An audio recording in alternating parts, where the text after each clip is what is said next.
The most recognizable feud of the 2000s and really the late 1990s as well, Shaq and Kobe possibly resolved their feud after clearing the air on the Shaq, the Big Podcast with Shaq, joined by Kobe. Ladies and gentlemen, the greatest Laker ever, Mr. Kobe Bryant. What's up, Kobe?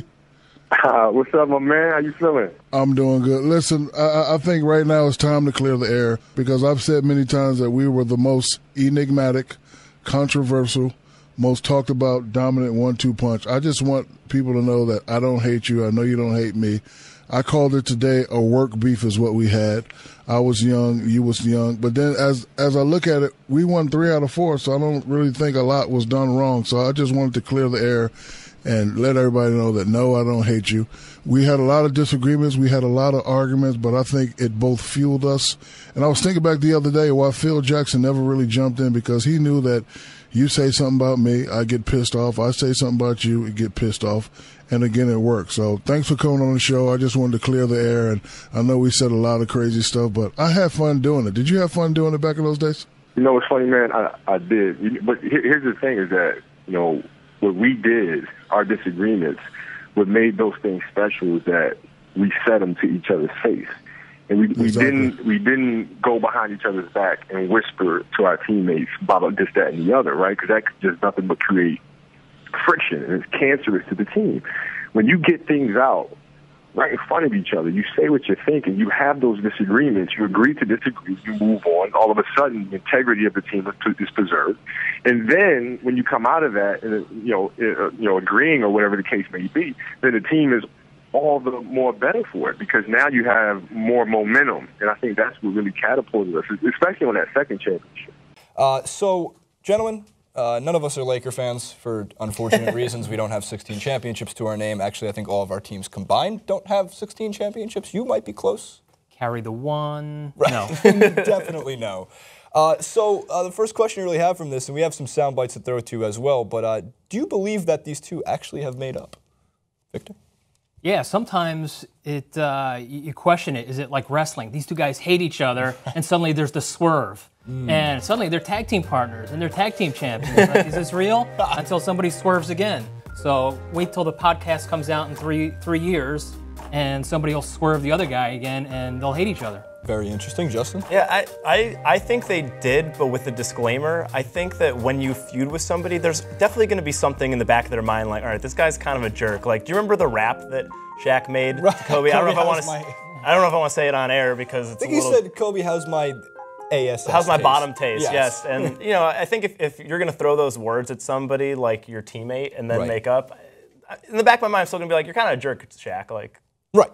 Well, so, they talk about people getting in relationships. It's a love-hate thing, and they always talk about how hate isn't the opposite of love. It's indifference.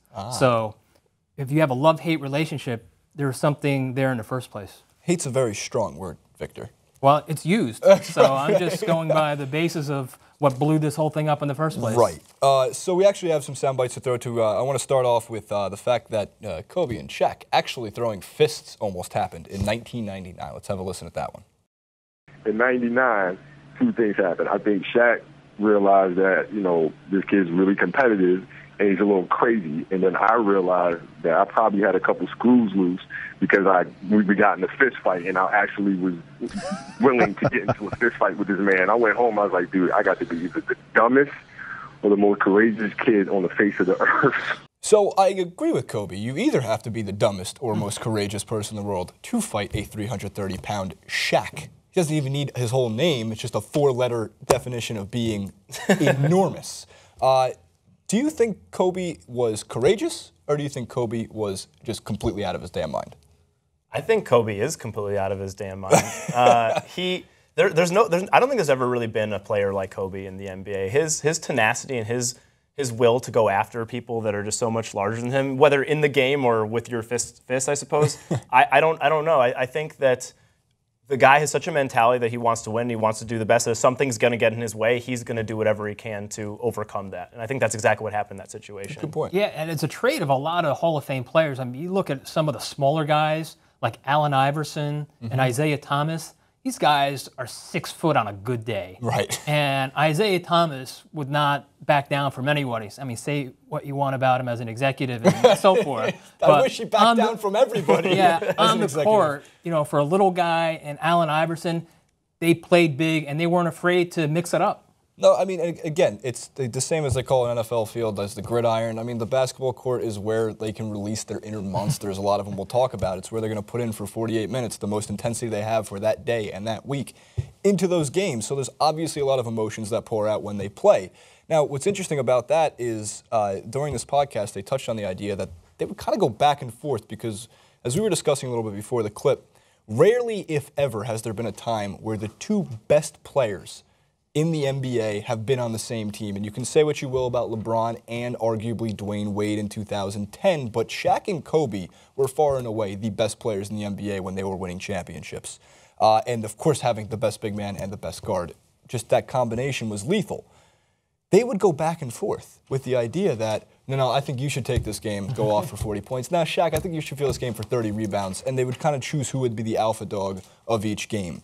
See, they can work together. Right. See, that is teamwork. That is teamwork. But then they went on to say that Shaq introduced Kobe as, quote, the greatest Laker of all time. Victor, do you agree with that? Well, Shaq is known for hyperbole and some skewed views. For some reason, Dr. J made a huge impression on Shaq when he was still a player at LSU. Dr. J showed up on campus, was always his favorite player. Made a surprise visit in his dorm. And so now all the debate is about LeBron or Michael Jordan or whoever. You ask Shaq, greatest player of all time is still Dr. J. Right. So that is something you have to take into consideration when Shaq starts throwing these fancy titles out left and right. Right. He's probably just saying it to butter him up, I would think. But I personally think Kobe is the greatest Laker of all time. I think titles have a lot to do with that. I think his defensive tenacity and just like the fact that he was just maybe the most all-around player the Lakers have ever had, in my opinion. Although not maybe the greatest Laker of all time, Jerry West is the logo of the NBA. So, I mean, he's kind of an icon.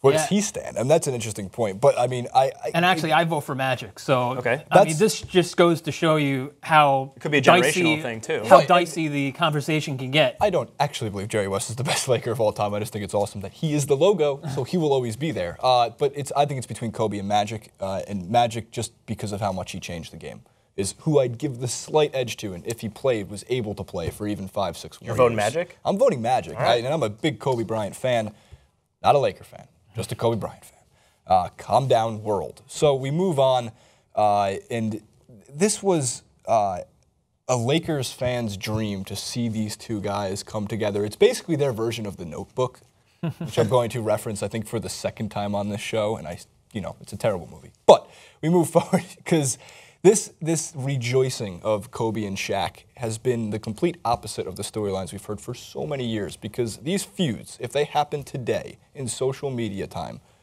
this would have been even more overblown than it was in late 1990s and early 2000s. You have two different contrasting personality types going back and forth. Big, goofy, lovable big man, and you have completely mental workhorse Kobe Bryant. I guess the real question here is, though, if they stayed together, if Shaq didn't get traded to the Heat, and Jim Buss gave him the contract he wanted, would they have won more titles together? I think at least one. Shaq was still relatively at the top of his game when he won that fourth title in Miami. And then there's a little bit of a gap there before the Lakers get their back-to-backs with Kobe. Yep. So at that point, Shaq, remember the Phoenix Shaq, the Cleveland Shaq? So the Boston Shaq. If he stays around, do you get Pau Gasol? Maybe not. So maybe you could say 1, 2 might be a push, but I think they get at least one more. Yeah. Justin? I was going to say the same thing. I actually didn't remember if Pau Gasol would have made the team or not at that point, but I think that they win at least a title. But I think that Shaq was still a huge presence in the lane, and Kobe was at the peak of his career far beyond when Shaq left. So I believe that Kobe would have taken it upon himself to win those championships anyway. Right. Well, there's also a point, too, that there's only so much you can squeeze out of them. Even if they'd stayed together, would the friction have prevented them from having success? So maybe you would say on paper, look at these guys in their prime. These are the numbers. They should have won 3 or 4. Well, reality dictates that it probably doesn't happen that way, so that's why I go with 1, maybe 2. Right. So my last question is, on the upcoming Not As Big As Shaq podcast with Dwight Howard, will he invite Kobe on, and will they have a reunion? I see just blank stares. I was going to, maybe you can juice it up a little bit more. You can have Stan Van Gundy moderate that one. Ooh, I'd listen to that. Someone would set fire to the studio at some point during that podcast. But there you have it. Shaq and Kobe, are they friends again? Is this what you wanted, Lakers fans? What do you think of the podcast? Did they actually make up? Are they doing this to boost their image going into Kobe's 20th season in the NBA and Shaq's 6th season on NBA on TNT? Something around those areas. I don't think it's been on for 6 years. Regardless, leave all your thoughts in the comment section below regarding Shaq and Kobe. Make sure to check out Victor, Justin, Jason on The Rundown, partnership between thepostgame.com and TYT Sports.